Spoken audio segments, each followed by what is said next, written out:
So how many study hours you maintain like during for specifically for ESE? मैंने पिछले साल का ही मेडिजी का टेस्ट सीरीज ले ली थी, तो पिछले साल की भी सॉल्व की थी पूरी। How did you balance speed and accuracy in prelims? हमें फोकस करना है एक्यूरेसी पे, एक्यूरेसी प्लस रिपीटिशन।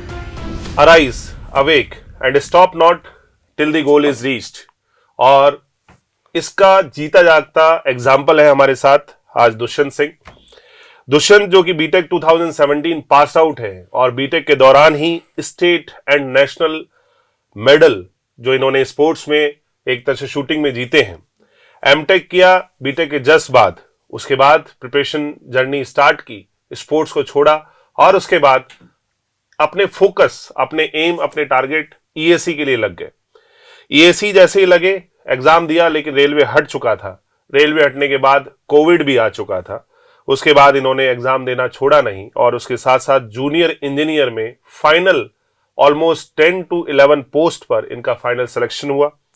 स्टेट में जब हम देखते हैं तो एईएन में 4 to 5 जॉब्स में इनका फाइनल सिलेक्शन हुआ और आज दुष्यंत हमारे साथ बैठे हैं और ये ESE AIR 45 एंड यहां पर आकर इनका जो एम था, टारगेट था कि रेलवे में वर्क करना है, वो आज कंप्लीट हुआ और रेलवे इनको इस बार मिल रहा है। तो आज हमारे साथ इसका एक बहुत जीता जाता एग्जाम्पल दुष्यंत साथ में है। तो Dushyant, welcome and congratulations to you. So much sir. तो कुछ बताइए अपने बारे में और जो मेरे से मिस हो गया हो। नहीं सर, मैंने बीटेक 17 में किया था, फिर उसके जस्ट बाद एमटेक किया 19 में, फिर उसके बाद सर कोविड आ गया, बट फिर मैंने राजस्थान में आरपीएससी एई के थ्रू मैंने वहाँ पे एई पोस्ट पे ज्वाइन कर लिया था। 2 साल मैंने लगभग वहाँ पे काम किया, बट मेरी स्कूलिंग और कॉलेज पूरा और घर भी मेरे दिल्ली में ही है, तो मेरे को दिल्ली जल बोर्ड एई सेम पोस्ट पे ही सर दिल्ली आने का मौका मिला। तो सर फिर मैंने उसका एग्ज़ाम दिया और वहाँ पे मेरी 5th रैंक आई थी सर। तो अब मैं करेंटली दिल्ली जल बोर्ड में एई पोस्ट पे हूँ सर। फिर मेरे को लास्ट ईयर पता लगा कि ईएस में दोबारा रेलवेज़ है, तो बट इवन जब फॉर्म था तो मैंने फॉर्म भी नहीं भरा था, क्योंकि रेलवेज़ नहीं था तो मैंने नहीं भरा था, फॉर्म भी नहीं भरा था। बट जब फॉर्म रीओपन हुआ तब जाके मैंने इसका फॉर्म भरा लास्ट में जाके कि चलो मैं इस बार अच्छे से प्रिपेयर करके एक बार और देता हूँ, क्योंकि मुझे लगता था कि मैं कर सकता हूँ। बिल्कुल, जब कर सकता हूँ तो एक बार ट्राई करना चाहिए अच्छे से, लेकिन 100% के साथ ट्राई करना था मुझे। सो आरपीएससी वर्क कर रहे थे, 2 साल वहां पर इन्होंने जॉब किया। उसके बाद दिल्ली जल बोर्ड, जहां पर वर्किंग कल्चर बहुत ही हेक्टिक होता है, काफी टाइम ज्यादा एक तरह से देना पड़ता है, और ईएससी का फॉर्म भी नहीं भरा था फर्स्ट टाइम में। जब दोबारा रीओपन हुआ तब फॉर्म भरा और आज हमारे साथ एक तरह से मिसाल के तौर पर AIR 45 लेकर दुष्यंत बैठे हैं। सो दुष्यंत की जो जर्नी है ये हमें बताती है कि रुकना नहीं है, चलते रहो, अपने आप को इंप्रूव करते रहो और अपने जो टारगेट है उस पर हमेशा फोकस रहो। तो ये जो जर्नी थी, आपने गवर्नमेंट जॉब के लिए आप मोटिवेट हुए, तो who motivated you for this? Sir, my father is also retired officer from government of Haryana. Okay. तो मैंने स्पेशली इधर हरियाणा नॉर्थ इंडिया साइड तो बिल्कुल ऐसा है कि गवर्नमेंट जॉब को काफ़ी प्रेस्टिजियस माना जाता है। तो मैंने अपने फादर को एक ऑफिसर के मतलब पोस्ट पे काम करते हुए देखा इतने साल, तो देखा प्रेस्टिजियस भी है। तो और मुझे लगता था कि मैं ये चीज़ कर सकता हूँ, और जब कर सकता हूँ तो मुझे लगा यार कम के लिए क्यों सेटल करना, why settle for less when I can do it. बस हार्डवर्क ही तो करना है, वो कर लेंगे। नहीं, जैसे आप स्पोर्ट्स में बहुत अच्छे लेवल पे थे, नेशनल अवार्ड्स इन्होंने जीते हैं, नेशनल लेवल पे इन्होंने एक तरह से पार्टिसिपेट किया है, तो वहां से इधर एकदम से कैसे स्विच हुआ? सर, मेरे स्पोर्ट्स में बीटेक के टाइम पे पूरे 4 साल स्पोर्ट्स में ही मेन फोकस था मेरा। मैं state level, zonal level, pre nationals और नेशनल ऑल इंडिया लेवल तक मेरे सर काफ़ी मेडल्स हैं, more than 30 medals and trophies है मेरे पास सर, गोल्ड सिल्वर सब मेडल्स हैं सर। बट 2017 में मेरे फादर रिटायर हो रहे थे सर, तो फिर मुझे था कि अब मतलब स्पोर्ट्स से हट के, क्योंकि शूटिंग एक बहुत ही एक्सपेंसिव स्पोर्ट्स है सर। जब तक अगर आप स्पॉन्सर्ड नहीं खेल रहे हो तब तक आपको मैनेज करना बहुत मुश्किल है। और रिटायरमेंट के बाद फिर मुझे लगा कि फादर की रिटायरमेंट के बाद कि मुझे अब जॉब करना ज़्यादा इम्पोर्टेंट है मेरे लिए। तो दुष्यंत से हमें ये भी सीखने को मिलता है कि टाइम के हिसाब से हमें डिसीजन लेने चाहिए। जब बीटेक में थे अपने आप को टाइम दिया, स्पोर्ट्स को टाइम दिया, और जैसे ही बीटेक कंप्लीट हुआ और ये लग गए अपने टारगेट गवर्नमेंट जॉब के लिए, तो टाइम के साथ ये चीजें चेंज होनी चाहिए। इसमें जैसे कि पेरेंट्स का भी आपको काफी सपोर्ट, क्योंकि 2017 से अभी 2025 26 चल रहा है, तो पेरेंट्स का सपोर्ट भी आपको काफी रहा होगा, तभी आप इतनी लॉन्ग जर्नी सरवाइव किए। यस सर, पेरेंट्स का सपोर्ट तो सर बिल्कुल अनपैरेलल्ड है सर। उन्होंने इतना सपोर्ट किया। अगर सिलेक्शन, इवन अभी भी जब रिजल्ट से पहले तो मैं सोचता था कि एक सेल्फ डाउट तो रहता है हल्का सा कि पता नहीं, रिजल्ट में उम्मीद थी, मार्क्स जितने एक्सपेक्ट कर रहे थे लगभग आ रहे थे, बट फिर भी रहता था कि शायद नहीं हुआ तो पेरेंट्स कोई बात नहीं, नहीं हुआ तो कोई बात नहीं, बट स्टिल मतलब कोई रिलैक्स रहे, कोई वो ऐसा हेक्टिक वो नहीं है कि नहीं हुआ तो क्या हो जाएगा, कुछ नहीं होगा, बी रिलैक्स्ड, कुछ और हो जाएगा। अगर ये एग्जाम नहीं निकला तो कोई दूसरा एग्जाम निकलेगा, दूसरा एग्जाम नहीं निकलेगा तो नेक्स्ट ईयर सेम एग्जाम निकल जाएगा। बट ऐसा कुछ नहीं है, कोई पहाड़ नहीं टूट रहा सर बेसिकली। नहीं, बहुत तो पेरेंट्स ने हर कदम पे मेरे को सपोर्ट किया सर उन्होंने। मतलब इवन मेरे को कुछ भी छोटे मोटे काम भी पड़ते थे जो घर पे मान लो मेरे को करने होते थे, वो नहीं कि कोई नहीं तू पढ़ाई देख, ये हम देख लेंगे। तो उन्होंने बिल्कुल छोटा मोटा कुछ भी डिस्टर्बेंस नहीं होने दी मुझे। क्या बात, क्या बात। और पेरेंट्स के अलावा कोई और जो आपको इस मोटिवेशन, इस जर्नी में सपोर्ट रहा? Yes sir, my sister's, they supported me through out, and my partner also sir, she also supported me through out, and sir, she was with me throughout this journey this last year. So that was also a very good support. Very nice, very nice. So Dushyant right now he is married, और उनका भी एक तरह से काफी support इस journey में रहा। Now आते हैं, अब जैसे आप वर्क तो कर ही रहे थे, you are already like state services में थे, और स्टेट सर्विसेज में ऐसा नहीं है कि लोड नहीं होता, काफी लोड भी होता Yes, है। sir. तो वर्किंग के साथ preparation, how you manage all these things? Sir, preparation का सबसे डिफ़िकल्ट पार्ट यही रहता है कि अब अगर आप वर्क जॉब के साथ प्रिपेयर कर रहे हो ना, तो आपको टाइम की बहुत इशू रहता है, आपको टाइम बहुत कम मिलता है, क्योंकि ऑलमोस्ट अगर आप 10 से 6 के आसपास का जो टाइम हो तो पूरे टाइम आप ऑफिस में जाना है। तो सुबह अगर निकाल पाओ ज़्यादा 2-3 घंटे निकाल पाते हो, या फिर शाम को निकाल रहे हो तो पूरे दिन थकने के बाद 2-3 घंटे, तो वो बड़ा टायरिंग हो जाता है। बट सर उसमें जैसे वीकेंड्स पे टाइम निकाल लिया, या फिर छुट्टी बीच में कोई हॉलीडे है उसमें ले लिया। स्पेशली मेंस में तो सर मेरे पास जितनी भी जो CL EL वगैरह होती हैं सर, मैंने सारी एग्जॉस्ट कर दी सर, जितनी भी लीव थी, क्योंकि था कि अगर देना है तो एक बार एग्ज़ाम 100% एफर्ट के साथ देना है। तो अब मेरे पास फिलहाल कोई मेरी EL CL कुछ नहीं बची है, कोई लीव्स नहीं बची हैं। अगर मेरे को घूमने भी जाना है तो मैं विदाउट पे घूमने जाना पड़ेगा। सही बात, सही बात। So how many study hours you maintain, like during specifically for ESE, during this for prelims, mains? Sir, for prelims, job के साथ roughly around 6 hours डेली। हाँ जी सर। बट जैसे जैसे दिन पास आते हैं, एग्ज़ाम पास आता जाता है, तो और भी टाइम निकालना पड़ता है। इवन ड्यूरिंग द ऑफिस, मतलब कभी टैब आईपैड ले गए या फ़ोन में PDF बना के ले गए तो वो फ़ोन में देखते रहे। तो सिर्फ ऐसे नहीं है कि सुबह 3 घंटे निकाल ले, शाम को 3 घंटे, बीच बीच में 10-15 मिनट के भी स्लॉट्स निकाल लेते हैं। वो 15-20 मिनट के स्लॉट्स जो है ना, पूरे दिन में एक्यूमुलेट होके आपके 2 घंटे बन जाते हैं, और वो 2 घंटे आपको बहुत एज देते हैं। यहाँ पर एक कोट मेरे को याद आ रहा है कि पढ़ने वाला कहीं पे भी पढ़ लेता है। ठीक है, ये बात बिल्कुल सही दुष्यंत पर सूट करती है, पढ़ने वाला कहीं पे पढ़ लेता है। उसने PDF बना के मोबाइल में लेकर गया, अगर 15 मिनट भी मिल रहा है तो उस PDF से भी अगर वो रिवाइज कर लेता है तो बहुत अच्छी चीज है ना। तो इस चीज को ध्यान रखिए, आप जिस भी जर्नी से गुजर रहे हैं, पढ़ने वाला हर जगह पढ़ लेता है। इस चीज का एग्जाम्पल है दुष्यंत।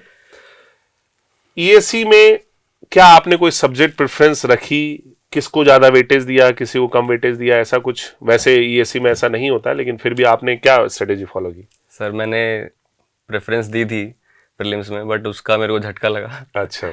मैंने ESE प्रीलिम्स में से पहले मेरे को लगता था कि जियोटेक और स्ट्रेंथ ऑफ मटेरियल्स जो है ये मेरे काफ़ी स्ट्रॉन्ग सब्जेक्ट्स हैं, और FM में मैं थोड़ा लैक करता था।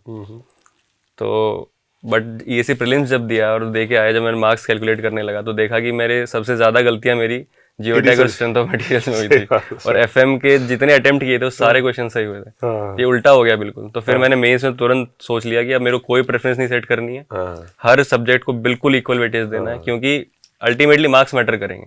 मार्क्स अगर अच्छे आ गए तो फिर सिलेक्शन हो जाएगा। कोई ये नहीं पूछने वाला सिलेक्शन के बाद कि कौन से सब्जेक्ट में कितने मार्क्स आए। बिल्कुल, टोटल मार्क्स अगर अच्छे आ रहे हैं तो दैट्स गुड इनफ। जो लोग प्रिपेयर कर रहे हैं वो लोग ध्यान दीजिएगा, ESE में कोई सब्जेक्ट प्रेफरेंस नहीं है, सभी सब्जेक्ट को इक्वल वेटेज देना है।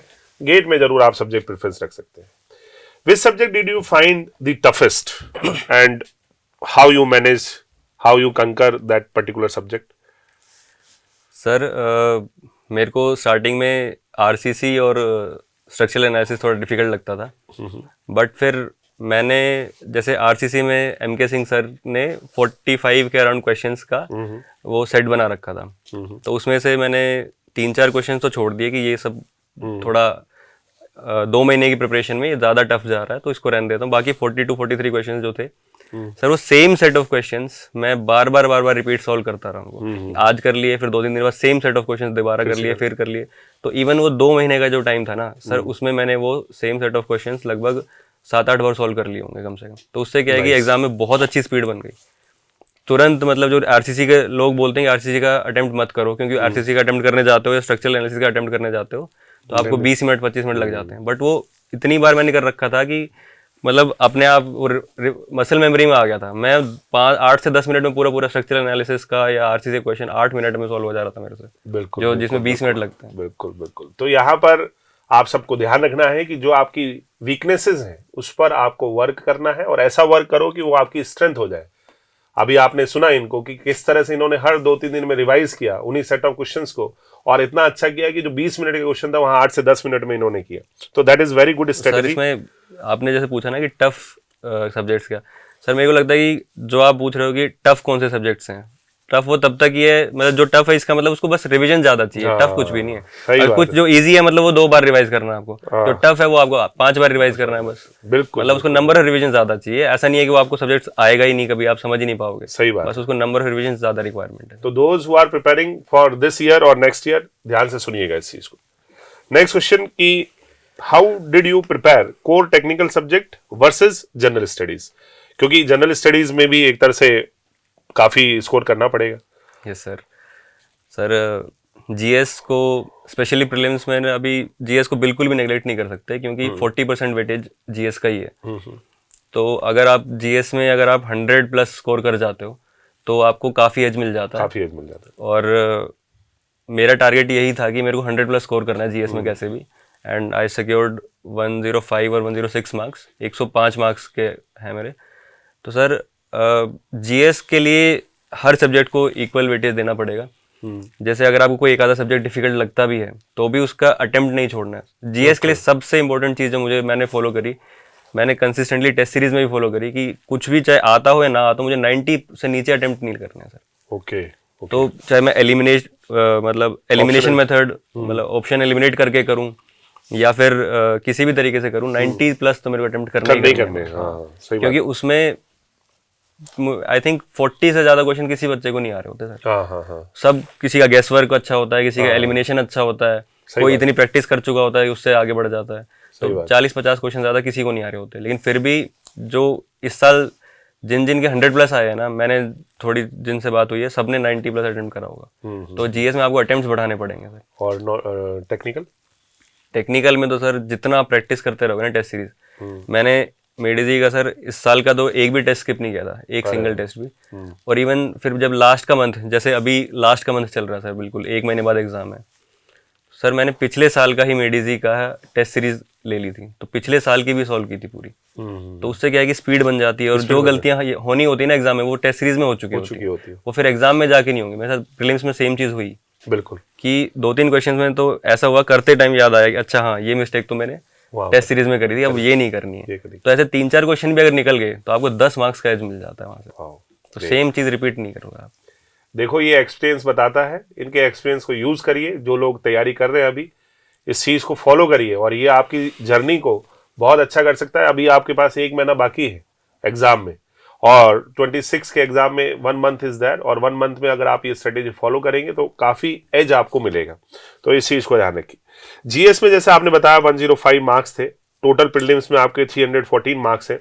How did you balance speed and accuracy in prelims में अच्छा स्कोर करने के लिए? और सर स्पीड एंड एक्यूरेसी में सबसे पहले स्पीड पे नहीं जाते सर, सबसे पहले एक्यूरेसी पे जाते हैं। क्योंकि अगर एक्यूरेसी अगर मेरी अच्छी रहेगी ना, तो उसी सेम एक्यूरेसी के साथ में बार बार अगर टेस्ट सीरीज करते रहूंगा तो स्पीड अपने आप बन जाती है। हमें फोकस करना है एक्यूरेसी पे। Accuracy plus repetition. मतलब मैंने एक टेस्ट दिया अच्छी एक्यूरेसी के साथ, फिर दोबारा दूसरा टेस्ट दिया, तीसरा टेस्ट दिया, चौथा दिया। फोकस एक्यूरेसी पे रखना है और रिपीट करते जाने हैं टेस्ट। तो स्पीड तो अपने आप बनती है सर, लेकिन अगर स्पीड पे फोकस किया तो आप एक्यूरेसी अपने आप नहीं बनती सर। ध्यान से सुनिएगा सब लोग, ठीक है। चलिए, मेंस में 330 मार्क्स। तो मेंस आपका जो इस साल का जो मेंस था वो टफेस्ट मेंस था पिछले कई सालों में। इतना टफ मेंस नहीं आया, तो उस टफ मेंस को आपने कैसे हैंडल किया, क्या आंसर राइटिंग अप्रोच आपने लगाई और कैसे मार्क्स मैक्सिमाइज किए? सर जैसे प्रीलिम्स में मैंने बोला टेस्ट सीरीज के, तो मेंस में भी मैंने एक भी टेस्ट स्किप नहीं किया था। ओके। सारे टेस्ट दिए थे, चाहे मेरी प्रिपरेशन, जैसे संडे को टेस्ट आने वाला है, किसी का स्ट्रेंथ ऑफ मटेरियल का टेस्ट है, तो मेरी प्रिपरेशन नहीं भी है तो भी मैं टेस्ट देने चला गया। अच्छा। अगला टेस्ट आने वाला है, किसी का भी हाईवे का टेस्ट है, तो मेरी प्रिपरेशन हो गई है बहुत अच्छी तो भी दिया, नहीं हुआ तो भी दिया। तो टेस्ट सीरीज से बहुत ज़्यादा फोकस, उसमें क्या हो जाता है, कई बार टेस्ट सीरीज में ही कोई बहुत इजी टेस्ट आ जाता है, जैसे हमारे 230-40 मार्क्स भी आ जाते हैं। कई बार इतना डिफिकल्ट आ जाता है कि आपको 150 मार्क्स आ रहे होते हैं। बट फिर आप उस चीज़ से ना बहुत ही अकस्टम हो जाते हो कि हार्ड आ जाए तो भी कोई बात नहीं, इजी आ जाए तो भी सबके लिए इजी है। मैंने ये चीज़ टेस्ट में नोटिस किया कि जब मेरे 230 मार्क्स भी आ रहे थे, 226 मार्क्स आए थे मेरे टेस्ट में ऐसे कुछ, तो सर तब भी मेरी रैंक 20s में कुछ थी। और जब मेरे 150 मार्क्स आए थे तब भी मेरी रैंक 20s में थी। तो मार्क्स से मतलब नहीं रहा फिर इसका मतलब, तो जितना भी रिलेटिव है, क्योंकि हार्ड आया तो सबके लिए हार्ड, सबके लिए हार्ड, इजी आया तो सबके लिए इजी है। बिल्कुल। तो इस बार जब एग्जाम देखा तो लगा कि बहुत लेंदी था, 3 क्या 4 घंटे में भी पूरा नहीं हो सकता था, ऐसा लग रहा था। बट फिर था कि अरे यार, मैंने सोचा उसी मोमेंट पे तुरंत कि अगर लेंदी है तो सबके लिए लेंदी है। मैंने बहुत रिपीटेशन किया है, एक ही चीज का बार बार किया है, तो हार्ड है, लेंदी भी है तो सबके लिए, हार्ड भी है तो सबके लिए। तो मैंने उस टाइम फिर वो नहीं, मतलब आई डिडंट लूज होप कि कोई बात नहीं, हार्ड आया तो सबके लिए हार्ड है। सबके लिए। फर्स्ट पेपर देने के बाद जब बाहर मिले थे काफ़ी कुछ बैचमेट्स, तो उनका मैंने देखा कि सबका ऐसा ही था कि लास्ट टाइम, क्योंकि लास्ट ईयर तक सर सब 400 टॉप 50 रैंकर्स जो थे 400 प्लस मारते थे। इस बार मैं भी एक्सपेक्ट तो यही करके गया था कि 400 प्लस करूंगा। पेपर देख के फिर सीरीज से भी कॉन्फिडेंस था कि हाँ 400 प्लस आ जाएंगे। बट पेपर गया तो लगा कि इसमें तो 160-170 आएंगे, दोनों मिला के तो पता नहीं क्या ही होगा। तो मैंने सोचा फर्स्ट पेपर में जो हुआ, सेकंड में अच्छा खींचता हूँ। फिर सेकंड में भी लेकिन बहुत थ्योरी और बहुत लेंदी पेपर आया था, बट क्वेश्चन सिलेक्शन अच्छा रखेंगे और रिपीट करते रहेंगे क्वेश्चंस को बार बार टेस्ट सीरीज में, तो बैलेंस हो जाता है सर। वो एग्जाम डे भी बहुत मैटर करता है, तो एग्जाम डे पे कॉन्फिडेंट रहिए, और एक तरह से अंदर जाके अगर टफ है तो सबके लिए टफ है, इजी है तो सबके लिए इजी है, इस चीज का आप ध्यान रखिए।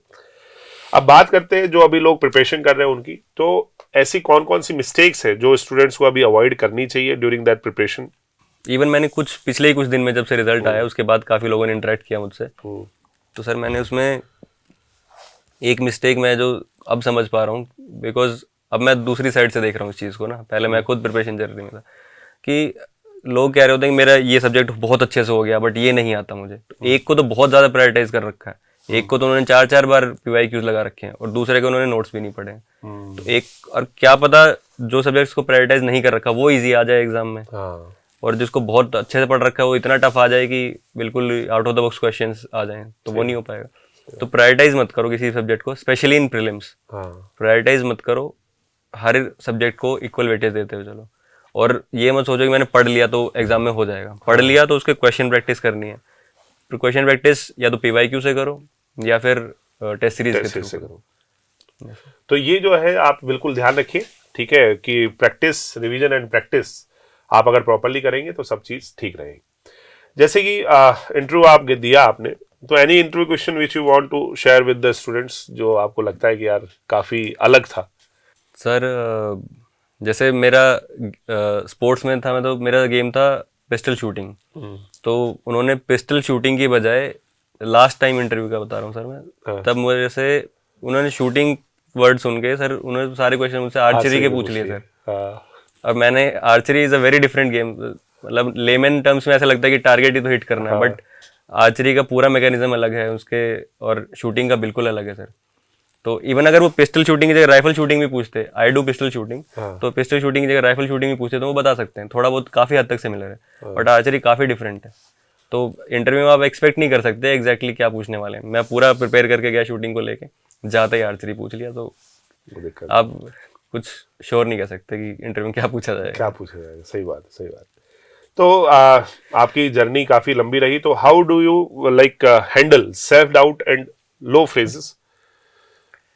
सर लो फेजेस तो आते हैं डेफिनेटली आते क्योंकि हैं इतना लंबी जर्नी है, तो बीच बीच में कभी कभी क्योंकि सर लगता है। अगर आप फर्स्ट अटेम्प्ट में भी क्लियर कर रहे हो ना तो भी कम से कम आपका 1-2 साल की जर्नी तो है ही। हाँ। इवन एग्जाम ही 1 साल का प्रोसेस है। हाँ हाँ, तो सर सेल्फ डाउट तो होता है बीच बीच में थोड़ा बहुत, और लो फेजेस डेफिनेटली आते हैं। आते हैं। लेकिन उस टाइम ये नहीं सोचना कि लो फेज आ गया कि अब तो होगा ही नहीं, कोई बात नहीं, अगले दिन ऐसा फेज भी आता है कि अरे मेरी तो आई rank 1, single digit rank definitely आ रही है, या फिर टॉप 50 में डेफिनेटली आ रहे हैं।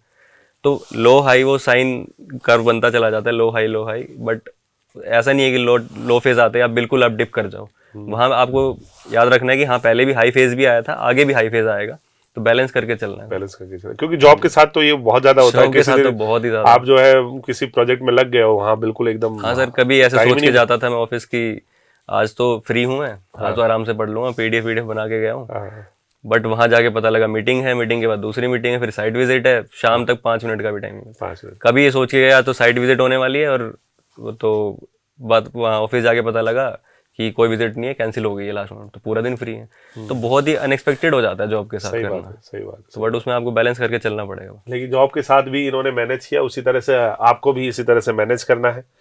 और इस मैनेजमेंट में एक सबसे बड़ा मैनेजमेंट आता है आज की डेट में, social media.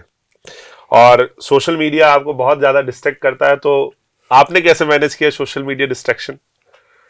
Sir social media का यहाँ पे थोड़ा सा ना हार्श स्टेप लेना पड़ेगा खुद के लिए। True. कि आजकल इतनी आदत हो चुकी होती है कि स्क्रॉल करते रहो, इंस्टा स्क्रॉल कर लिया, यूट्यूब पे शॉर्ट्स देखते रहे। बट यहाँ पे आपको एक हार्ड डिसीजन लेना पड़ेगा कि ये जो है ना थोड़ी देर का स्क्रॉलिंग वगैरह, ये मुझे कुछ भी फ्रूटफुल नहीं होने वाला मेरे लिए।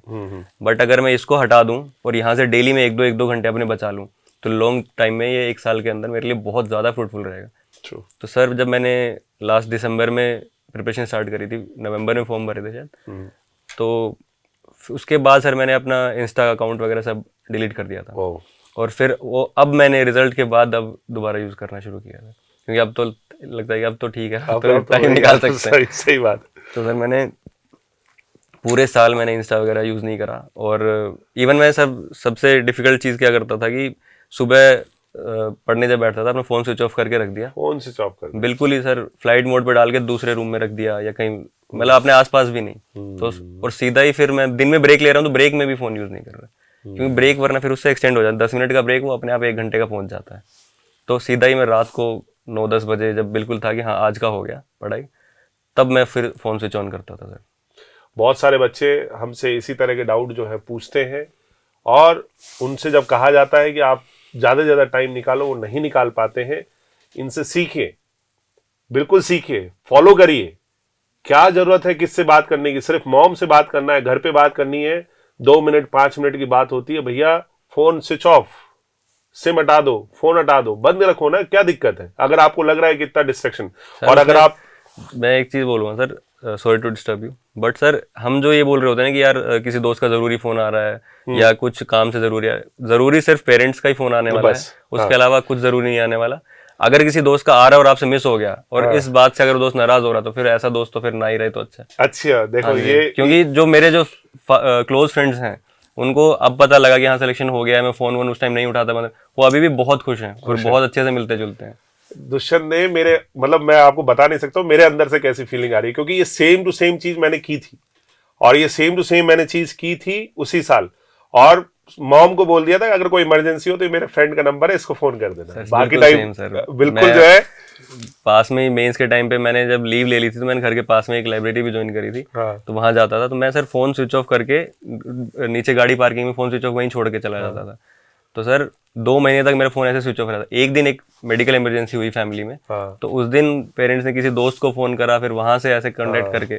तो उसके अलावा मतलब पेरेंट्स को पता था कि हाँ ठीक है रात को 9:30 बजे आएगा, सुबह गया है, ऐसे मतलब फिक्स रूटीन था उनका भी। 2 एग्जांपल आपके सामने बैठे हैं, इसको फॉलो करने वाले, आप भी फॉलो करिए। मेरा कहना है सिर्फ डिफिकल्ट स्टार्टिंग के 2-4-5 दिन, हफ्ते भर लगेगा, उसके बाद तो बिल्कुल एज ए नॉर्मल रूटीन लगने लगता है। हाँ गए, स्विच ऑफ किया, रात को ऑन किया, बस सही बात है, सही बात है, सही बात है। तो एडवाइस फॉर एस्पिरेंट, सबसे मेन एडवाइस जो अभी दुष्यंत ने दी है उसको फॉलो करना है। इसके अलावा what are the 3 top mistakes most aspirant should avoid during this preparation journey? Sir एक तो ये कि पढ़ने लगते हैं तो ऐसा होता है कि हाँ मैंने पढ़ लिया, मैंने बहुत अच्छे से पढ़ लिया, अब मैं दूसरे सब्जेक्ट पे स्विच कर गया, ठीक है, लेकिन पहले वाला जो आपने कितना भी अच्छा पढ़ा हो ना, जब तक आप उसको रिवीजन साइकिल में नहीं लेके आओगे ना, तब तक वो डेफिनेटली वॉश आउट हो जाएगा, कितना भी अच्छे से पढ़ा हो। तो उसको रिवीजन साइकिल में लेके आना, जैसे कि हफ्ते भर बाद दोबारा पढ़ लिया या 10 दिन बाद दोबारा पढ़ लिया, तो ऐसे संडे टू संडे पूरा ना पूरा रिवीजन कर लिया।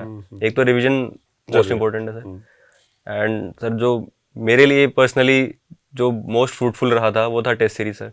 जो करंट ईयर की जो टेस्ट सीरीज थी मैंने पूरी एक भी टेस्ट स्किप नहीं किया। उसके अलावा सर मैं लास्ट ईयर के भी टेस्ट की बुकलेट ले आया था कि वो भी टेस्ट दे के देख लेता हूँ, तो उससे प्रैक्टिस, हाँ जी, तो उससे क्या रहता है कि प्रैक्टिस बनी रहती है सर। क्योंकि एग्जाम में कोई ये नहीं पूछने वाला आपको आता कितना है, उसमें तो यही है कि क्वेश्चन सॉल्व कर दिया तो ठीक है, वरना नहीं। तो क्वेश्चन सॉल्विंग की प्रैक्टिस बहुत बनानी पड़ेगी, क्योंकि कई स्टूडेंट्स ऐसे होते हैं जिनको बहुत अच्छे से आता है बट वो उस 3 घंटे में आउटपुट नहीं निकाल पाते। सही बात, सही बात। तो इसका मतलब क्योंकि उन्होंने उस चीज़ की प्रैक्टिस नहीं करी, एग्जाम में क्वेश्चन लिखने की प्रैक्टिस नहीं करी, तो वो चीज़ करनी पड़ेगी सर। रिवीजन है और टेस्ट प्रैक्टिस है, और तीसरा सर कि एग्जाम टाइम पे आपको you don't have to lose hope, चाहे हार्ड आ जाए चाहे इजी आ जाए। हार्ड है तो सबके लिए हार्ड है, कोई जैसे मेंस में हुआ था इस बार, कोई दिक्कत वाली बात नहीं है। तो 3 चीज़ों का बिल्कुल अवॉइड करिए, मतलब फॉलो करिए अगर आपको अच्छा रिजल्ट लेके आना है। अभी जैसे 1 मंथ बचा है before exam, almost 1 month is there, ESC में 1 मंथ से कम है और गेट में 1 मंथ है, तो क्या आप सजेशन देंगे जो लोग अभी तैयारी कर रहे हैं? सर लास्ट मोमेंट 1 महीना बचा है सर। प्रीलिम्स में अगर अच्छा स्कोर आ गया प्रीलिम्स के लिए, तो अभी कुछ लोग ऐसे भी हैं कि जो सोच रहे हैं अरे यार प्रीलिम्स देना है फिर मेंस देना है, ऐसे नहीं, अभी सिर्फ प्रीलिम्स है, सिर्फ प्रीलिम्स को ही टारगेट रखना है। क्योंकि प्रीलिम्स में अच्छा स्कोर आ गया ना सर, एक एडिड बेनिफिट भी है उसका, वो ये कि अगर प्रीलिम्स में अच्छा स्कोर आ गया, दैट जैसे कि I got 314 marks in prelims, तो वहीं से मेरे को इतना अच्छा एज मिल गया था कि मुझे लग रहा था कि अच्छा मैं 300 प्लस आ रहे मेरे, 310-15 के आसपास मैंने मार्क्स जोड़े थे और 314 मार्क्स आए मेरे। तो मेरे को लगा कि इतना कॉन्फिडेंस आ जाता है ना कि अरे यार मेंस में अब 10 मिनट का भी टाइम वेस्ट नहीं करना मुझे। क्योंकि आपने सिर्फ प्रीलिम्स का टारगेट लेके चले थे, वहाँ आपने बहुत अच्छा स्कोर कर लिया।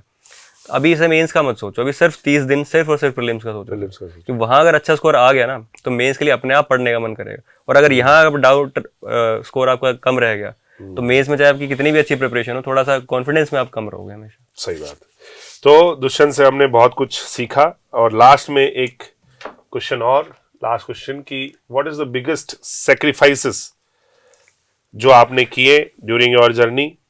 क्योंकि ये जानना बहुत जरूरी है लोगों को कि अभी तो लगता है कि चलो ईएससी AIR 45 है, लेकिन उस 45 तक पहुंचने के लिए आपने बहुत सारी चीज़ों को सेक्रीफाइस किया होगा, बहुत सारी चीज़ें मैनेज की होगी, तो वो सब आपने, क्योंकि आप तो ऑलरेडी जॉब में थे, जॉब में जब आदमी होता है तो वैसे सोचता है यार मेरे पास तो सैलरी आ रही है, मेरे को क्या करना है, क्यों पढ़ना है। बिल्कुल, it is the fact, it is the fact. तो क्या आपको किस तरह से आपने ये सब चीज़ें मैनेज की और सेक्रीफाइस किया, क्या क्या सेक्रीफाइसेस किए? सर मेरा जो पर्सनल सेक्रीफाइस था, जो मुझे लगता है सबसे ज़्यादा जो मैंने किया सर, मैं स्पोर्ट्स में बहुत ज़्यादा डेडिकेटेड था कि मैं पूरा अपनी हेल्थ पे पूरा ध्यान रखता था एकदम, कुछ भी डाइट का 100% स्ट्रिक्ट था मैं डाइट को लेके, और स्पोर्ट्स में पूरा टाइम देता था। और स्टेट लेवल खेला तो जोनल का सोचा, जोनल खेला, प्री नेशनल, नेशनल, सारा सब कुछ इतना लेवल पे, अच्छे लेवल पे ले गया, बट इतने मेडल्स भी आए। फिर एकदम से लगा कि अगर मेरे को पढ़ाई करनी है तो ये छोड़ना पड़ेगा। तो मुझे उस टाइम प्रायोरिटी के लिए सेट करनी थी कि एक ही चीज़ को प्रायोरिटी दे पाऊंगा। मैंने अपने घर पे भी डिस्कस किया कि अगर और अच्छे लेवल पे स्पोर्ट्स करना है तो फिर मेरे को वो सर पढ़ाई वगैरह छोड़ के फुल टाइम करना पड़ेगा। बट फिर मैंने हार्श एक डिसीजन लिया कि नहीं, अब छोड़ना पड़ेगा। तो जिस चीज़ को मैंने सबसे ज़्यादा डेडिकेशन के साथ किया 4 साल तक, उसको अचानक से छोड़ के पढ़ाई पे स्विच करना ही मेरे लिए सबसे बड़ा सेक्रीफाइस था। ट्रू। बाकी आजकल ये सोशल मीडिया छोड़ना और ये सब तो छोटे मोटे सेक्रीफाइस हैं सर, ये हो जाता है सर, हफ्ते भर ही बुरा लगता है इसका, हफ्ते भर बुरा लगता है। लेकिन और दोस्त वोस्त की पार्टी वार्टी वो तो अब होगी ना। सो आप ध्यान दीजिएगा कि किस तरह से आपको अपने टारगेट के लिए फोकस रहना है, और अगर आप फोकस्ड हैं तो आपको कोई भी चीज़ नहीं रोक सकती है। जो जो चीज़ें आपको रोकना चाहती है उसको दूर हटाइए, डिस्ट्रैक्शन को हटाइए और बिल्कुल फोकस रहिए। तो दुष्यंत से आज हमने बहुत कुछ सीखा, और इसी तरह से आप मोटिवेट करते रहिए बच्चों को और मिलते रहिए। Thank you so much Dushyant. Thank you sir, बहुत अच्छा लगा आपसे मिलके।